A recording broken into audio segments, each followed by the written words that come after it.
Okay, everyone, this is my spoiler review of The Curse, Episode 9, Young Hearts. Make sure to hit that sub button so you don't miss my review of True Detective that's coming out later this week. Now, we get this very strange opening where a car is following Whitney as she's coming outside, then drives past her, then loops around the town to land at the set where they're filming that day, which is, of course, at the jeans store. So, this is the closest we've got to a hint, obviously, of some person that is watching Whitney and Asher and everything they're doing. And it connects to all the voyeuristic shots we've seen in this show.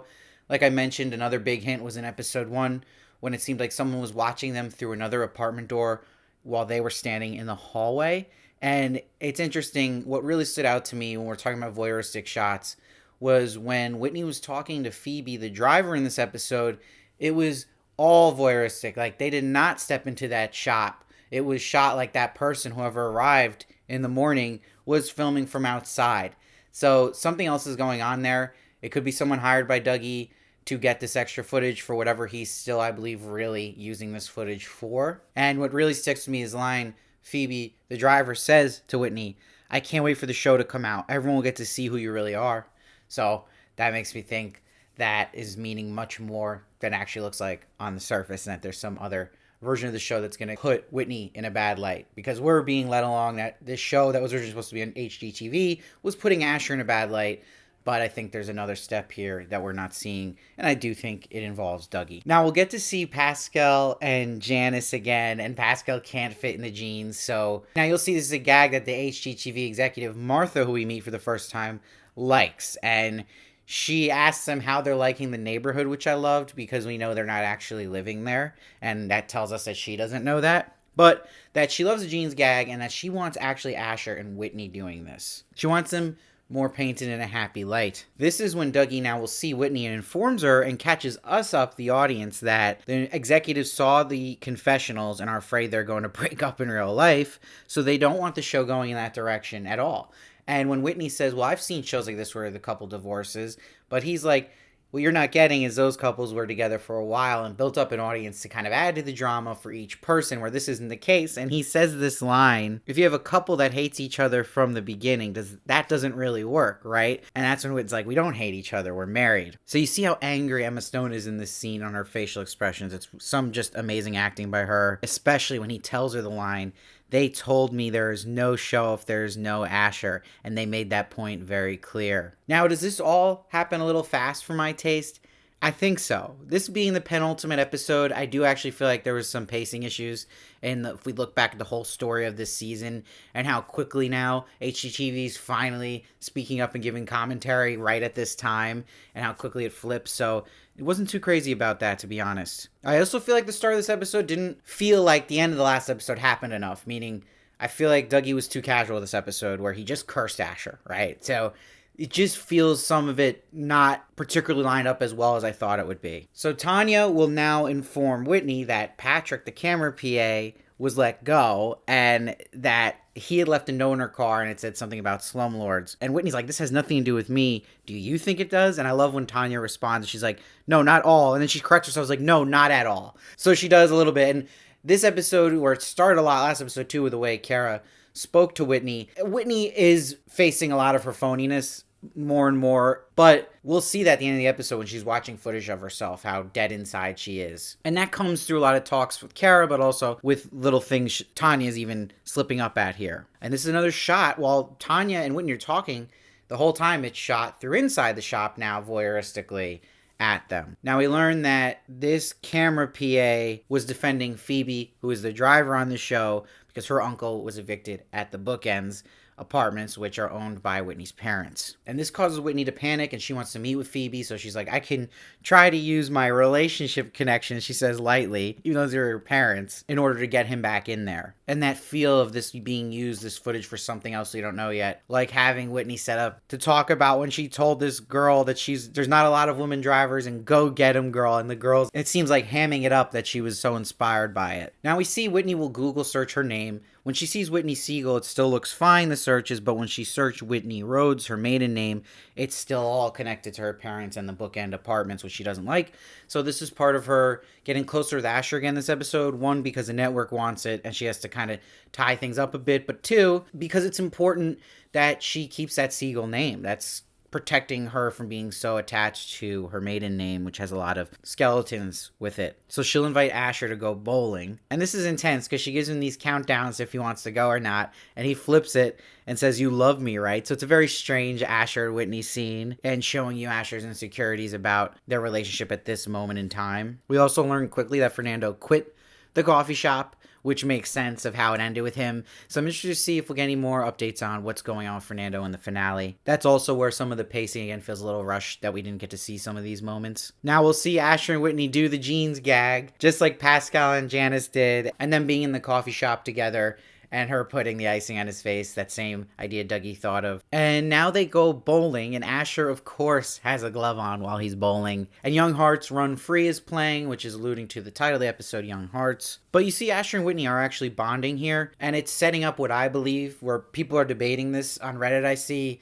that at the end of the episode, Whitney, I do think, is really won over back onto Asher again, which I'll explain, but I think this is part of it. I think they wanted to show you at first her intentions were different, Whitney, trying to get closer with Asher again, but it ends up also, I think, setting up how she feels about him at the end when he does something important again, which we're going to get to. But we see Bill is at the bowling alley. I was so scared when he first saw them that he was going to congratulate Whitney on the baby, something she told Asher not to tell anybody about, and that he had told Bill. I was so convinced that was what was going to happen here, but it did not. That also felt a little weird and inconsistent. I hope they give us some kind of payoff to that storyline with the baby. There's a lot of things I'm worried about now that we have one episode left, and a lot of things that kind of need payoff still. So that's interesting, and I'm trying to keep my expectations down a bit now. But you see Bill apologizes at first to Asher because then he thought he wasn't the snitch anymore and it was somebody else.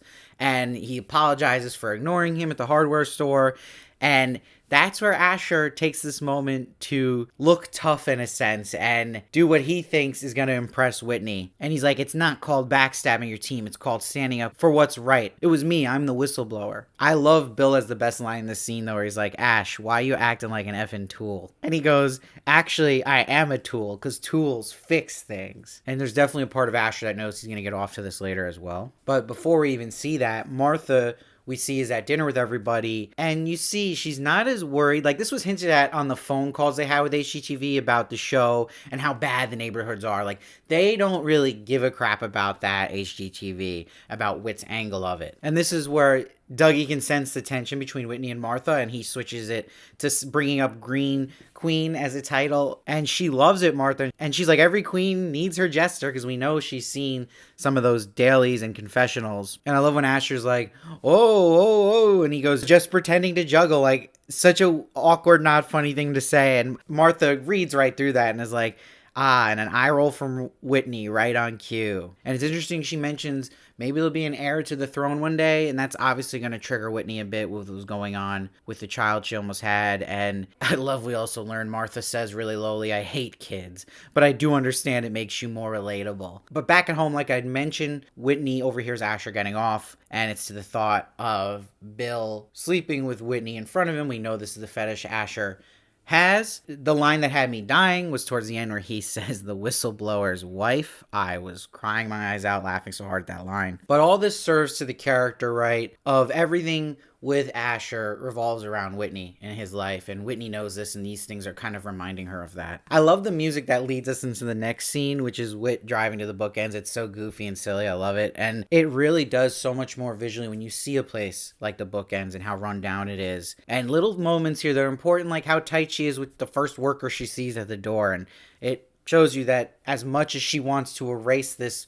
connection to the bookends, it's always there, and how much time she's probably spent there. Now, her parents are staying in one of the apartments, and the dad says it's 6 nights in the month, and this is because a lawyer told them to. And they refer to Macintosh, who's Phoebe's uncle, as the Ripper. Now, the mom here, the actress who plays the mom, was great in the scene. This was the best we've seen of her in the show, and she kind of really steals this whole scene. And she's like, where do you think these people go when you evict them and you try to build one of your fancy energy homes? They move in with us. So she's saying some stuff here that's some hard truth that Whitney definitely needs to hear. And like I had said, things that are feeding into her mind about her hypocrisy and her phoniness that she deep down knows is true. I love the mom saying all these things to her while the dad in the background's trying to catch a roach. And they told Asher at one point if he finds any native artifacts to destroy them. And this is where Whitney's like, well, I would let the archaeologists in, but the dad goes, it's easy to give away land when you're not the one who paid for it. So again, some harsh truth she needed to hear. And the mom's like, if you have a problem the way we do things, you can come work for us and run things the way you want to, or you can continue playing dress up. And she points to the Star of David necklace that Whitney is wearing. And like I said, the actress, the mom here, just kills it in all these moments. And it's also interesting, it's hinted at here that the reason they're not religious is because a yoga guru, Yogi Bhujan, who was accused of sexual abuse by dozens of his female followers, the dad says he tried to get with the wife. I thought that was interesting they brought that up, and some connection here to maybe that group of yogis that has to do with the story. It happened to be in Espanola as well. Now Whitney will go to get a massage, and her masseuse is Cara. This is a big moment for us seeing Cara as a masseuse because it's showing character growth in her changing for the better, where someone like Whitney doesn't do. Where Cara at the end of the last episode, you could see after she told Whitney to her face how fake she is, that she had a realization moment too of like to change for the better and not sell her soul anymore to things she doesn't believe in, and that's shown by her being a masseuse. She even says in line, I'm rethinking my life for a bit. And you'll see Whit cancels the appointment, gives a huge tip to cover her tracks, right? She doesn't want Cara telling anybody she's cheap or looking bad to anybody working there. Now you'll see Asher catches in the updated contract. The only thing they really updated, he says, the parties acknowledge that the performer may be exposed to ridicule, humiliation, or condemnation, and may therefore be portrayed in a false light. So this is the network covering their butts for any footage they're obviously going to use of Asher that makes him look like a clown and ruins his character. This was a good way they could lead to Whit addressing what's really happening behind Asher's back now. And she says, well, let's watch the cut then. And she's like, I talked about our relationship pretty honestly. So they go to watch the footage that is going to be in the show. And they have a lighter version of making Asher look like an idiot, where he says this joke, everyone loves a Palmer, and he looks so stupid saying things like that, and they admit that he's doing the comedy class, and Asher's like, why are they showing this? This is going to make me look like I'm not funny. But I love they have Dougie doing the narration that Whitney still needs to record. Like, every queen needs her jester, and mine is my husband. But the whole time Asher's responding to this, in the episode, Whitney just looks dead inside. She knows she looks phony. She knows she's married an idiot. And it's so hard to watch when they do the prayer acknowledging the genocide that had happened in the area, and with the construction workers just standing there. It was so cringe. This is where Whitney, though, will ask Dougie just to skip to the pottery section. But Dougie's like, it's all gone, all that stuff. And that the network didn't want that. But she says, but I think it's important for Asher to see. So this is her way now to tell Asher what she's really feeling